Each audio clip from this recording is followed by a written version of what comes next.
Tashmë pacientët që trajtohen me kimioterapi në pavionin e onkologjisë pranë qendrës spitalore universitare Nën Tereza nuk do të përballen më me pritje të gjata dhe kushte të papërshtatshme gjatë mjekimit. Fal një ndërhyrjeje të realizuar nga Fondacioni Mane, kushtet e trajtimit janë përmirësuar ndjeshëm, duke ju përgjigjur nevojave të një shërbimi ku çdo ditë trajtohen pacient nga e gjithë Shqipëria. Në kuadër të kësaj ndërhyrjeje, Fondacioni Mane ka dhuruar 30 poltron të rinj me parametra modern, ka riparuar 7 poltron ekzistues dhe ka kontribuar në përmirësimin dhe zgjerimin e hapësirës të trajtimit. Për herë të parë është krijuar edhe një ambient i ri për marrjen e kimioterapisë ditore, i cili tashmë është plotësisht funksional dhe në dispozicion të pacientëve. Fal këtyre përmirësimeve është rritur ndjeshëm kapaciteti i trajtimit dhe është mundësuar një organizim më i mirë i shërbimit, duke shmangur grumbullimet dhe pritjet e gjata të pacientëve.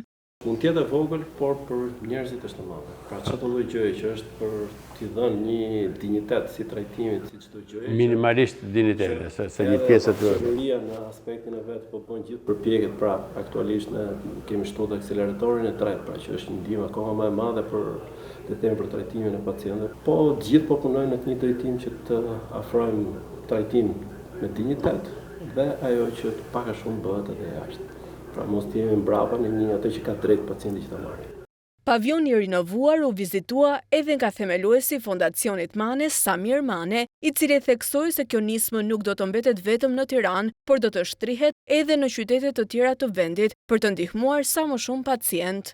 Po të shkojmë në përrete, sa ta vinë në Tiranë, ndoshta është më mirë akoma? Mirë akoma, se nuk lodhen. Ta shohim të shumë të rëndësishme për vitin tjetër ta fusim në program edhe në gjithë spitalet rajonale, dikush mund të ketë mira, s'ka nevojë. Kjo ndërhyrje është pjesë e misionit të Fondacionit Mane për të mbështetur shëndetin dhe mirëqenien në komunitet, përmes investimeve me ndikim të drejtë për drejtë dhe të menjëhershëm në jetën e njerëzve.